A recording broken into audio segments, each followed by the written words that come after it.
morning, everybody, or good evening, or good afternoon, wherever you are. And we are live again today from Santa Cruz. Well, Ben Lomond, it's close to Santa Cruz. And I was just thinking, oh, wait, do we have Wi-Fi? Because we changed live. Anyway. So, yes, we're live. So that's good. And this is Joyce from Santa Cruz Reiki Works. Hello, Joyce. Everyone. Hello. Thanks for joining us. Joyce is a little bit nervous today. She goes, I told Frans says, let's just talk live. I'm like, I don't have a subject. I don't want to do it. I'm not ready. Oh, now you have to go. If you're not ready, now let's go. Now we do it. Yes. But that's sometimes the best way. Huh? Sometimes we are afraid of things and then we just have to do it. Don't you think so? And we overthink it. Yeah. And then our ego gets in the way. Oh, I'm going to say something stupid, or I'm not going to say anything at all. And I probably am saying something stupid or nothing at all. And that's okay too. And that's okay too. Right? But it's all being present with what is. Right? I agree. Yeah. But that's often too, you know, when we want to do something, or then sometimes our mind gets in the way and then we postpone it and then we go, oh, I'm not sure. Right. And then our mind starts to make all sorts of stories about it. Right. And then we don't often do it at all. That's right. Yeah. Yeah. So Joyce has a beautiful little center here in Ben Lomond. And tomorrow we have an evening talk, don't we? We do. So if anybody's in the Santa Cruz area, come to our evening talk, 6:45. 6:45. Contact me for the address. Yeah. And so what are you going to talk about? I'm not Reiki sure. Yeah. Let's see what happens. And then we're doing a retreat. Yeah, we've got a 2-day retreat on Saturday and Sunday. So that'll be fun. Yeah, I always like doing those retreats. How long do we know each other, Joyce? We met in 07. 07, 12 years. And I think I've taken your Reiki Master course 10 times.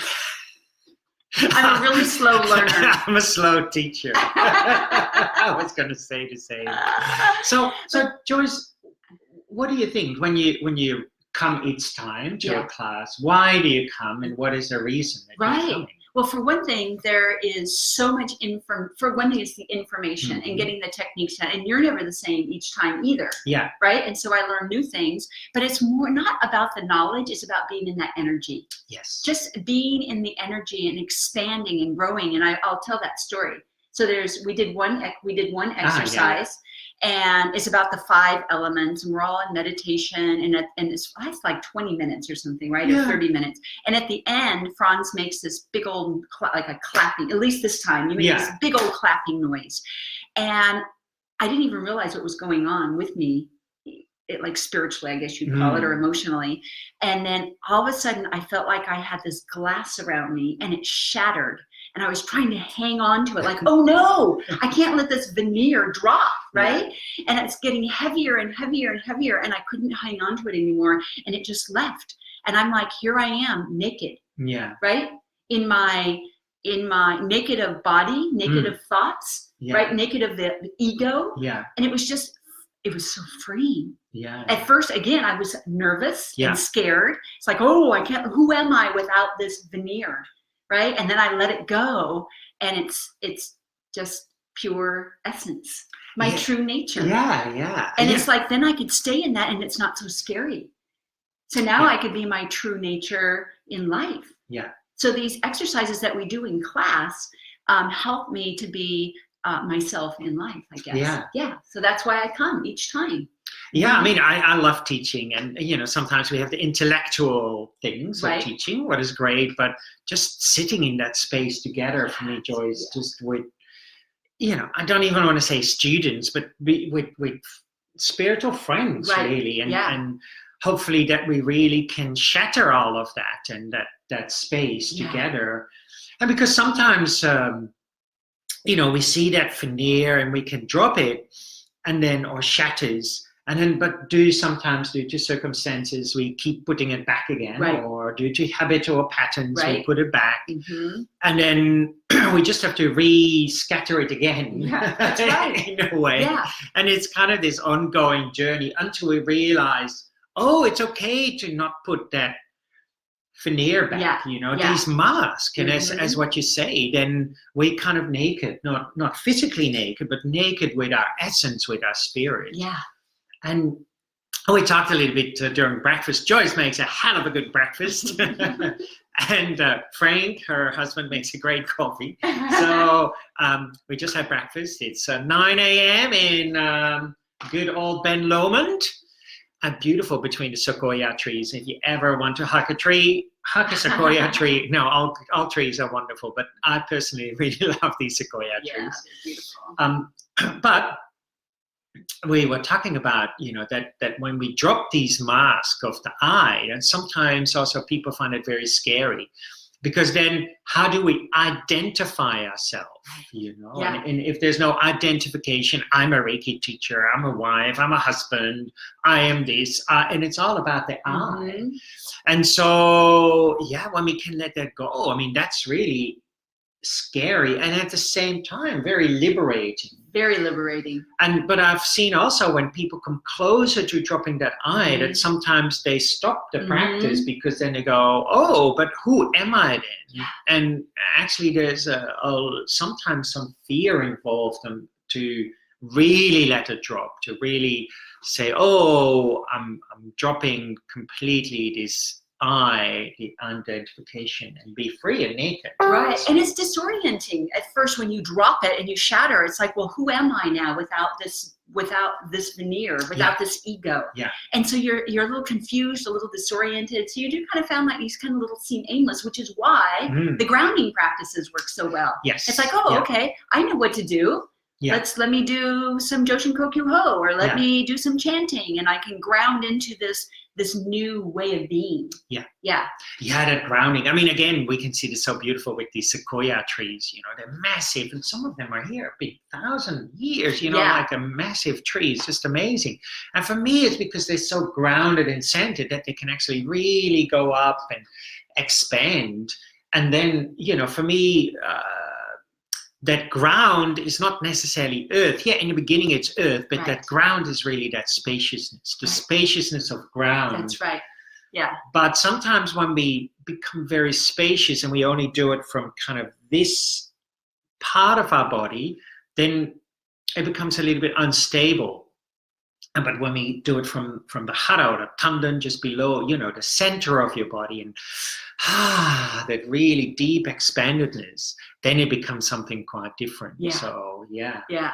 I always tell my Shinpuden students, oh, now we've learned to ground in earth. Yeah. Now we're going to ground in space. Yeah. They're like, what? You can do that? Oh, yeah. You can do that. Yeah, I mean, that is the most important thing, all these stepping stones, you know, first in that earthy, juicy space, and then we realize, hang on, the earth is hanging in space. Right. It's hurling through space. Absolutely. So, you know, that for me is a really important element. Yeah. That's good. Good. And any plans for Santa Cruz Reiki Works? What are we doing? Well, always. There's animal Reiki. We do animal Reiki with horses. Fantastic. Yeah, and we do just various classes and intensives. And you work in a hospice? I work in hospice, and I'm also offering Reiki to the homeless shelter staff.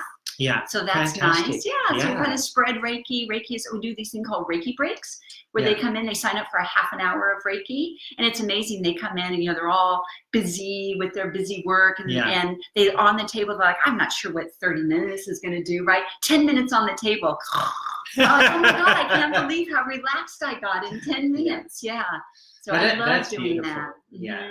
Well, I think so also, you know, people who work in that industry, nurses, doctors, or healthcare workers, is so important. You know, I think this is also why we have nurse burnout, or, you know, however they call it. I think it's such an important element that we rejuvenate ourselves. But in life, it's in general in life, right? Right. We run ourselves empty with all sorts of different things. To do. Yeah. Things are so important to do. Yeah. And then you get sick and none of those things get done, and you're like, wow, how come I worked myself so hard to do these things that aren't even important, right? Or a job, you know, you're working as much as what 2 people would do. You know, when you leave, they have to hire 2 people, and then it's like, oh, they existed without me. Well, that's the ego. We think only I can do it, and only I can do it this way, and nobody else can do my job, and the whole world will fall apart if I don't do it. Yeah. And then we don't do it, and guess what? The world doesn't it's fall okay. apart. It's okay. And so you why don't did we fall apart. Ultimately.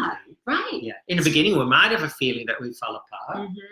You know, like, or when we move house, or when we divorce, or when a partner dies, or whatever. We get an illness. Or we get an illness. Yeah. But again, it's this, you have to keep going, you know, and it's okay to grieve, you know, don't get me wrong, but don't hold on to the grieving. Because you're holding on to the past. Well, I see this a lot. Or fantasy, what you want. Yeah. Yeah. I see this a lot. My dad, it was his birthday the other day, but he died 18 years ago. You know, and sometimes I come across people, and that's okay too, it's neither good nor bad, but they're still grieving for a person who's dead 10 years ago or 5 years ago. And it's okay to grieve, but don't hold it onto it. Don't let it weigh you down. Right. You know, and we have to move on. And there was a beautiful article the other day in a newspaper in Holland, like a huge, big article. And there was 5 years ago, there was this plane fell down out of the sky, full of Dutch people. It was supposedly shut down, you know. Anyway, tragic, of course. And there were 2 girls who lost their mother, their mother, the father, the brother, and I can't remember. Well, like their whole family. The whole family. Like that, yeah. And because it was the anniversary the other day, and some people did interviews, and they were on television, and they were quite joyful. And so they get a lot of flack from the community to say, hey, how could you be joyful? You have to be grieving. And I said, life needs to move on. Yeah. And the article they wrote, it was so powerful. And I said, yes, we grieve, we still cry and whatever, but we also have to move on. And this doesn't mean we cannot have fun, doesn't mean we cannot enjoy ourselves. And it was just so powerful to see. For me, when I read it, I was like, yes, this is how we could grieve, you know. Right. They were grieving, but not attached to the grieving. Right. They were not and it honors the person. If you think that person would want you just to shut down. Of course. Right. Yeah, of course. And besides, where do we go when we die? I mean, we're energy. Wow. Energy is neither created nor destroyed. So we are attached to this physical body, but we always carry them in our heart. They always live on in our heart. Yeah. So they're not really, where have they gone? Yeah. Where would they go? Well, this is one of the reasons. Sometimes the word Reiki is also translated as ancestral energy. And often we see this ancestral as external of ourselves. But I can't take my dad out of me because else I wouldn't be here. Right. Which means I can't take my grandmother out of me because else I wouldn't be here either, etc., etc., etc. So that ancestral energy is really here. It's really deep inside of me. Yeah.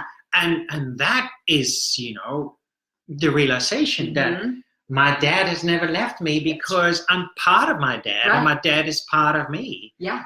And as you say, you know, it's really important to realize that because we hold on and we get so attached to this. And as you say, my dad would not want me to be like this, you know. He actually wants to see you grow. Right, and enjoy life. And enjoy life. I'd feel horrible if somebody, you know, shriveled up after I left. Yeah, right? Yeah. But it's the same. My mom's except for you. I want you to really grieve. Oh, Joyce, no, don't go. My mom's got a boyfriend since the last 5 years. And you know, like, it's also wonderful to see if I think about my dad, you know, passed away, and then my mom now having a boyfriend. Yeah.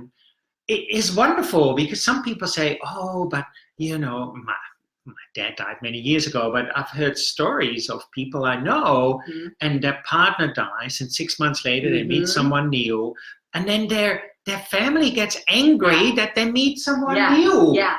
And I go, wow, but the person who passed away, they want to see their partner happy, isn't it? And I also find that I think it's honoring, like, how can you get married so soon or partner up so soon? You're not honoring the relationship. I'm like, no, it was so great I want to do that again. Absolutely. So it's kind of honoring the relationship. Yeah. Yeah. If it was a lousy relationship, then you go, oh, I don't want to do that again. But to want to be in that, it's like, I want that again. Yeah. Yeah. Yeah, I think that is the beauty. Yeah. You know, but seeing it from a different angle. Mm-hmm. You know, often we get a bit very focused on one angle, and that angle often is, of course, really coming from our own openness or narrow-mindedness. Right, You know, our so own issues, our own stories. That our we own weave. stories. Mm-hmm. Yeah. Mm-hmm. And I think this is when we practice meditation or Reiki or yoga or whatever, we become more open-minded, and therefore we start to really, you know, see things not from a very small, narrow-minded thing, but from a more open place. And we go like, oh, it's okay. We can let go. We can soften. Yeah. Yeah. Yeah. Or this is where I'm suffering. Yeah. Yeah. Oh, I'm causing my own suffering. Yeah. Oh. Because you had lots of issues before you start, physical issues, right? Right. Yeah. So actually, my physical issues started, I have come down with rheumatoid arthritis, and it started 2 weeks after I did your first Reiki master class. Isn't that hilarious? I remember emailing you like a month later, you know, I'm having these really, is that a healing process? You're like, I don't think so. And so rheumatoid arthritis, I think I was telling you last night, it's kind of your immune system is hyperactive and it gets confused. And all of a sudden it thinks like your lining of your heart is an enemy. So it attacks it, or your joints, right? Yeah. And so I said it for the very first time yesterday. I said, oh, maybe, and now and I've been in for years, a complete medical remission, but it just keeps getting better and better as my practice gets deeper and deeper. And I said to Frans, it just kind of came out of my mouth as wisdom. I said, wow, I think maybe I had a confused mind. Yeah. And now that my mind isn't as confused as terms of what is real, what's ego, what's my true nature, and the more I step into my true nature more often, then my mind gets clearer. And isn't it interesting that now my body is getting clearer? I mean, this is, I think, you know, mind and body are so intertwined. You know, or in Japanese teaching, Sanmitsu, mind, body, energy. And we, in modern practices, we often see it as something very separate. But if or separate, you know. Yeah, that's true. Sorry. I'm speaking double Dutch here, you know, that's all good too. But it's so true, you know, we see it that it's something quite separate from each other, but actually by realizing that if I calm my mind, something will happen with my body. If I calm my body, something will happen with my mind. If I work with my energy, then something will happen with my mind or with my body. And you know, when we can see it as something intertwined, we can slowly adjust. Right. And it doesn't always mean that, you know, we get better physically or emotionally, but it will soften, you know, softening in that space. You don't suffer as much. And you don't suffer as much, I remember when I was in the throes of it before we found any relief from medicine, I'm thinking, oh my God, is this the way the rest of my life could be? I mean, I couldn't open a jar. I could hardly do anything. You know, I'm laying on the couch and I was chanting Seihei Ki. I'm just like, I just need that open spaciousness. And then I heard a voice. It was like, Joyce. I'm like, yes. And it was my wisdom speaking. And it said, Joyce, it doesn't matter what you do in this world. It's who you are. And I'm like, oh my God, I could be love just laying here. I could be love in my sickness. So even my body might be racked. My mind and my energy can be love. And that was a huge turning point for me. And then you focus on something quite different, right? Exactly. Instead of, what I can't do. Well, that's it. Right. Yeah. It's what can I do? That's it. Yeah. I can be love. That's a beautiful teaching. It is. Yeah. Very important. So anyway, thank you, Joyce, for these great teaching. That was great. And maybe later we do an interview with Frank, her husband, a little bit chatting. He'll play a song or something. He'll play a song. Yeah. He's pretty wild, old hippie. Yeah. Actually, he never was a hippie. He's a new hippie. Yeah, that's true. He's a new hippie. He's a new hippie. He refound himself as a new hippie. Right, that's right. Reborn again. Reborn hippie. Maybe I'll wake up tomorrow morning as a hippie. That sounds pretty cool. That'll be fun. Hippie Frans.